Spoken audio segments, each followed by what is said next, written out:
A masturbação possui consequências psíquicas deletérias?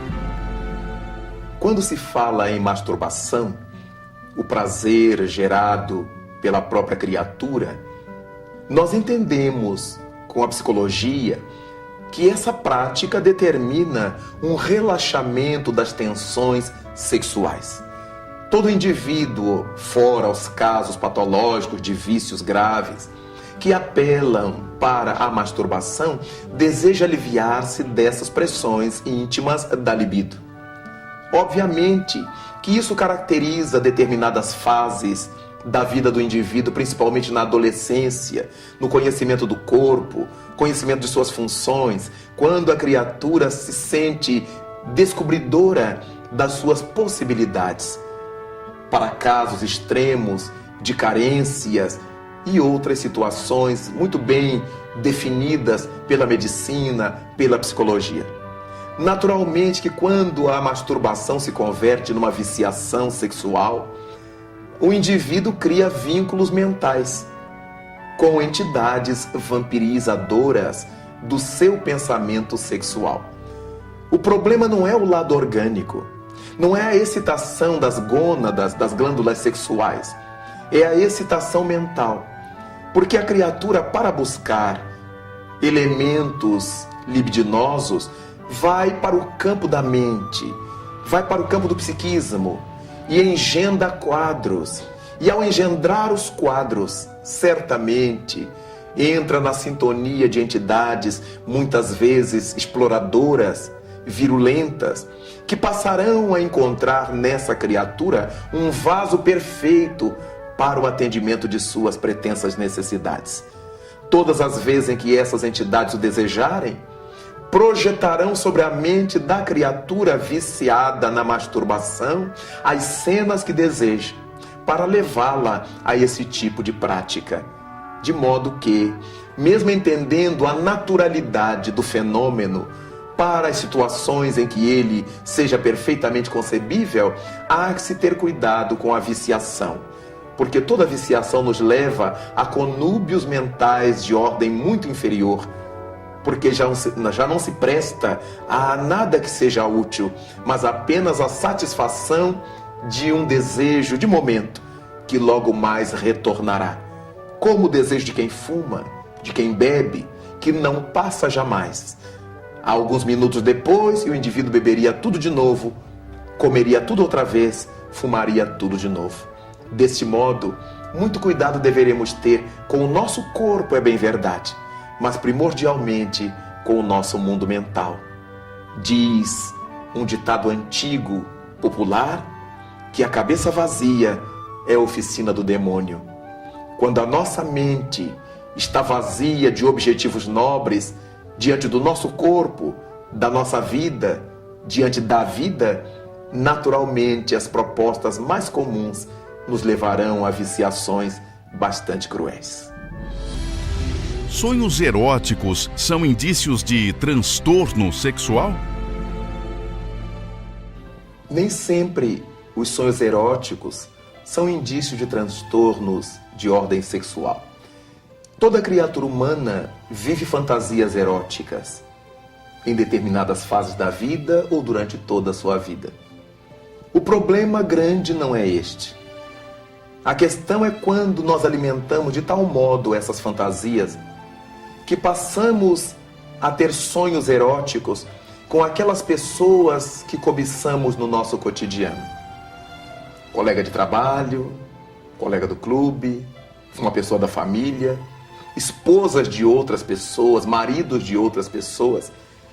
E graças a esse poder da mente, nós passamos a ter sonhos freudianos, sonhar com essas pessoas como se de fato elas estivessem tendo uma relação de intimidade conosco. O sonho vai se tornando agradável ou profundamente perturbador. Juramos que sonhamos com aquelas pessoas, quando muitas vezes entidades perversas se fazem mostrar com a expressão daquelas pessoas, para nos vincular cada vez mais a elas. Daí decorrem tantos crimes, tantos problemas graves na relação social em função disto. E isso é tão antigo na humanidade que Santo Agostinho, do século II, já foi partidário de uma tese que era a tese dos espíritos íncubos e dos espíritos súcubos. Acreditava-se que os espíritos íncubos fossem demônios masculinos que, durante as noites, durante os sonhos, viessem perturbar as mulheres humanas, e manter relações íntimas com elas. Enquanto que os demônios súcubos eram demônios femininos que viriam durante os sonhos perturbar os homens, mantendo contatos sexuais com eles. Esses íncubos e súcubos não passam de seres espirituais, que se valem da nutrição que oferecemos ao pensamento, as fantasias que alimentamos no cotidiano, para nos excitar, perturbar a nossa oportunidade de relaxamento pelo sono, de descanso pelo sono.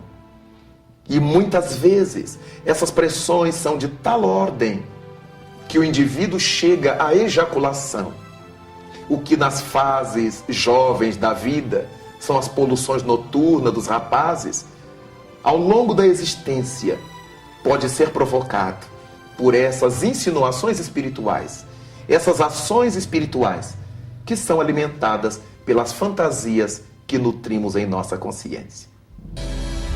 Muitas pessoas se tornam símbolos sexuais da mídia e são objetos de um bombardeio psíquico dos seus fãs. Como o Espiritismo analisa essa vinculação? Nós aprendemos com o Evangelho de Jesus que a cada um é dado conforme suas obras. Todas as criaturas que aceitam essa pecha de símbolos sexuais passam a ser alvos do pensamento desajustado de todas as criaturas que a veem como tal. E desse modo, se elas se abrem para isto, se aceitam isto como uma grande honraria terrestre, passam a assimilar esses pensamentos nefastos, viciosos, que certamente acabam por lhes produzir patologias, enfermidades, dificuldades psíquicas variadas, levando muitas vezes a problemas de enfermidades graves, de fundo psicossomático. Jesus Cristo estabeleceu que o escândalo é necessário. Ai, porém, daquele que provoque o escândalo. Se o símbolo sexual é o provocador de todos esses tipos de excitações mentais que se desbordam das mentes humanas sobre ele, ele absorverá essa onda nefasta, essas energias grotescas, esses fluidos envenenados. E é muito comum que apareçam lesões no aparelho genital, lesões nas glândulas sexuais, tormentas psiquiátricas, criaturas que passam a ter enxaquecas intermináveis, dores de cabeça, alucinações, sem saber que tudo isto é fruto dessa onda mental na qual se alimenta, na qual se nutre.